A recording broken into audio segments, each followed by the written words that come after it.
Hello guys, welcome to BMS वाला। आज हम फॉरेंसिक मेडिसिन एंड टॉक्सिकोलॉजी का लेक्चर लेके आए हैं, जिसमें हम एक्सफाइक्सियल डेथ कवर करेंगे। एक्सफाइक्सियल डेथ पढ़ने से पहले हमें सबसे पहले पढ़ना पड़ेगा कि एक्सफाइक्सिया क्या होता है।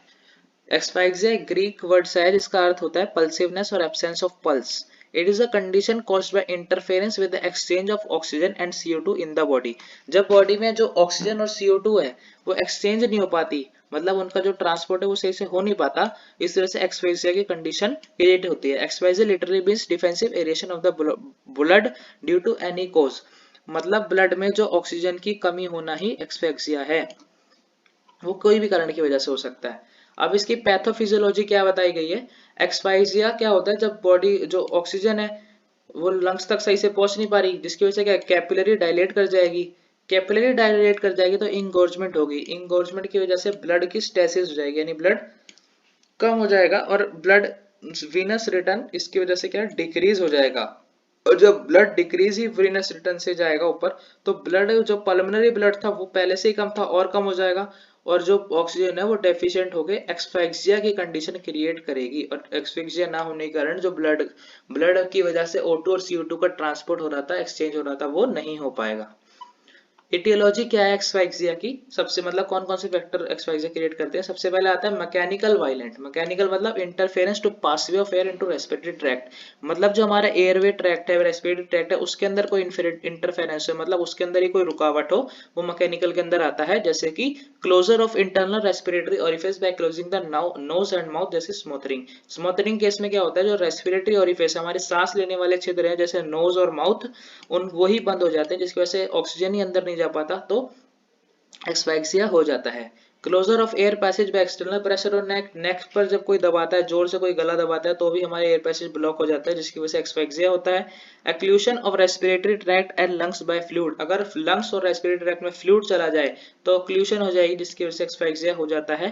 प्रेशर ऑन चेस्ट, अगर कोई चेस्ट पे प्रेशर जोर से दबाए, जैसे एग्जांपल किसी की बिल्डिंग गिर गई उसके ऊपर, तो प्रेशर एक्स्ट्रा हो जाता है, प्रेशर एक्शन होने की वजह से भी एक्सफाइक्सिया होता है। अगला इसमें पैथोलॉजिकल कंडीशन क्या होती है। Entry of oxygen to the lungs is prevented by disease of upper respiratory tract. अगर अपर रेस्पिरेटरी ट्रैक्ट की डिजीज है तो वो ऑक्सीजन सही से जाने नहीं देगी लंग्स में, जिसकी वजह से क्या है एक्सफाइक्सिया होगा। जैसे कि कौन कौन सी होती है, लारिंजियल एडिमा की वजह से हो सकता है, स्पाज्म, ट्यूमर, एब्सिस की वजह से ऐसा हो सकता है। टॉक्सिक और chemical, cessation of the respiratory movement due to paralysis of the respiratory centre. जो रेस्पिरेटरी मूवमेंट होती है हमारी, जैसे रिब केज की मूवमेंट होती है, ये सब जो मूवमेंट है स्टॉप हो जाती है। क्यों स्टॉप हो जाती है, क्योंकि रेस्पिरेटरी सेंटर पैरालाइज कर जाता है पॉइजनिंग के केस में, जैसे एग्जांपल मॉर्फिन, पाइरेट और स्टाइक्रीन में।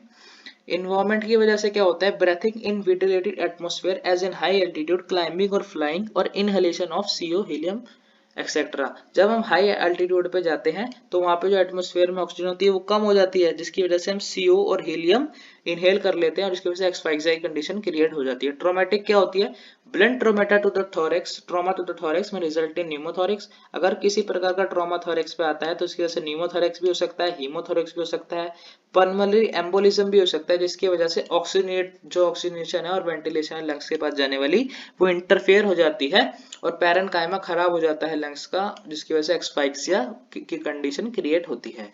अगला आता है पोजीशन और postural. It is due to the abnormal body position that prevent adequate gas exchange. ऐसी कोई भी बॉडी पोजीशन जिसकी वजह से गैस एक्सचेंज ना हो पाए, उसे कहते हैं इफेक्ट करती है हमारी लंग्स पे और ऑक्सीजनेशन पे, जिसकी वजह से एक्सफाइक्सिया की कंडीशन क्रिएट होती है। आई हाइड्रोजेनिक क्या होता है, it is seen during anaesthesia. Anaesthesia की कंडीशन में हमें हाइड्रोजेनिक कंडीशन देखने को मिलती है। अगला आता है इसमें क्लिनिकल इफेक्ट्स ऑफ एक्सफाइक्सिया की। कौन कौन से क्लिनिकल इफेक्ट्स एक्सफाइक्सिया के। सबसे पहले एक्सफाइक्सिया क्या करेगा, ब्लड में फाइब्रोनोसिस करेगा, और फाइब्रोनोसिस होते ही जो ब्लड में फ्लूइड है उसकी मात्रा इंक्रीज हो जाएगी। दूसरा एक्सफाइक्सिया कंडीशन में क्या होगा, अनकॉन्शियसनेस आएगी। अनकॉन्शियसनेस से आएगी, बंदा बेहोश हो जाएगा, तो मसल पावर खत्म होगी। मसल पावर खत्म होती ही कैपिलरी स्टेसिस और इंक्रोचमेंट होगी, जिसकी वजह से कैपिलरी का प्रेशर इंक्रीज हो जाएगा। प्रेशर इंक्रीज होते ही एक्सफाइक्सिया कंडीशन क्रिएट हो जाएगी। दूसरा क्या होगा, जब O2 की जो टेंशन है यानी O2 का जो प्रेशर है वो कम हो जाएगा, जिसकी वजह से हीमोग्लोबिन रिड्यूस होगी और ब्लड नीला यानी जो ब्लड में ऑक्सीजन की मात्रा कम हो जाएगी और बॉडी साइनोस करने लग जाएगी। साइनोसिस होता है जब ब्लड में ऑक्सीजन की मात्रा कम होती है और बॉडी नीले कलर की नजर आने लग जाती है, उसे कहते हैं साइनोसिस। साइनोसिस होने की वजह से कंजेस्टेड विसरा होने लगेंगे, जो ऑर्गन्स है वो कंजेस्टेड होने लगेंगे। जो दो चीज शो करेंगे, तो कैपिलरी रप्चर हो जाएगी और ट्राइड्यूस स्पॉट हो जाएगा ऑर्गन्स में। अगला इसमें क्या बताया गया, जब एक्सपाइजिया होगी तो सारे स्फिंक्टर जो रहते हैं वो रिलीज हो जाएंगे और स्फिंक्टर रिलीज होते ही वॉइडिंग ऑफ यूरिन और स्टूल, मतलब स्टूल और यूरिन बाहर आने लग जाएगा।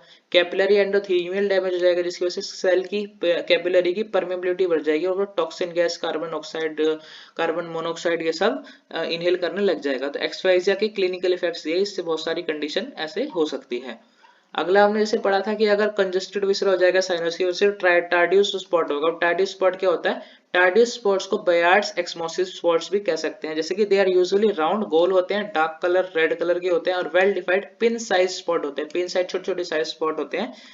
Found in those part where capillaries are least supported, ऐसी जगह पे पाए जाते हैं जहाँ पे कैपिलरीज की सप्लाई हो कम हो, उनका सपोर्ट वहां पर कम हो। जैसे कंजक्टाइवा में, फेस में, एपिग्लोटिस में, सब प्लूरल सरफेस ऑफ लंग में, हार्ट में, मेनिंजिस में और थाइमस में हम ट्राइड्यूस स्पॉट देखने को मिलते हैं।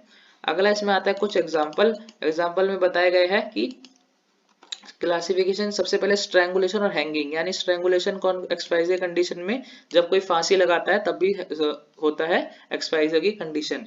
इसमें ऑब्स्ट्रक्शन क्या आया, नेक पे, और जो मेजर ब्लड वेसल्स थी नेक की वो सब ऑब्स्ट्रक्ट हो गई, जिसकी वजह से क्या हुआ, इंटरनल पाथवे का प्रेशर था वो डिस्टर्ब होके एक्सक्लूज हो गया और पर्सन की डेथ हो गई। अगला आता है स्मोथरिंग। स्मोथरिंग में क्या होता है, माउस और नोज इफेक्ट होते हैं और जो एक्सटर्नल ओरिफिस है वही ब्लॉक हो जाते हैं तो डेथ हो जाती है। गैगलिंग में नेजो और फेरिंग्स इफेक्ट होते हैं और इंटरनल एयरवे, जो हमारे हवा जो एयर थी वो लंग्स तक पहुंचाने वाले एयरवे हैं वो ब्लॉक हो जाते हैं। अगला आता है चोकिंग कहाँ होती है, लैरिंग्स में होती है। लैरिंग्स में क्या होता है, इंटरनल एयरवे ब्लॉक्स हो जाते हैं। अगला आता है ओवरलेइंग में क्या होता है, माउथ और नोज के लेवल पे ऑब्स्ट्रक्शन होती है और ऑक्लूजन ऑफ माउथ और नोज एंड ब्लॉकेज होता है इंटरनल एयरवे पे एक्सटर्नल प्रेशर, किसी भी एक्सटर्नल प्रेशर की वजह से इंटरनल एयरवे का ब्लॉक होना ओवरलेइंग की कंडीशन कॉज करता है। अगला आता है ट्रोमेटिक एक्सपाइजिया। चेस्ट कंडीशन होती है इसमें, तो जिसमें क्या होता है, जो चेस्ट की मूवमेंट होती है वो डिस्टर्ब होकर मैकेनिकल फिक्सेशन ही नहीं कर पाता, जिसकी वजह से रेस्पिरेशन भी नहीं हो पाती और एक्सपाइजिया कंडीशन क्रिएट होती है। अगला आता है वेजिंग नेक और चेस्ट के एरिया में ऑब्स्ट्रक्शन होता है। इसमें क्या है, एक्सटर्नल प्रेशर की वजह से इंटरनल एयरवे एक्लूज हो जाते हैं यानी इफेक्ट हो जाते हैं। ड्राउनिंग मतलब डूबने की कंडीशन में, इसमें क्या होता है, अपर एंड लोअर रेस्पिरेटरी ट्रैक्ट जो रहता है वो इफेक्ट होता है और इंटरनल एयर पे फ्लूइड से इस बार अक्लूट हो जाता है। इस बार फ्लूइड से इफेक्ट होता है, बाकी सब में एक्सटर्नल प्रेशर की वजह से हो रहा था। अगला होता है टॉक्सिक एक्सपाइजिया, जिसमें लंग्स इफेक्ट होते हैं और लंग्स इफेक्ट होने का मतलब है कि ऑक्सीजन लंग्स पे पहुंच ही नहीं पाती, जिसकी वजह से साइनाइड पॉइजनिंग भी हो सकती है। तो थैंक यू गाइस, इस वीडियो में इतना ही, मिलते हैं नेक्स्ट वीडियो में।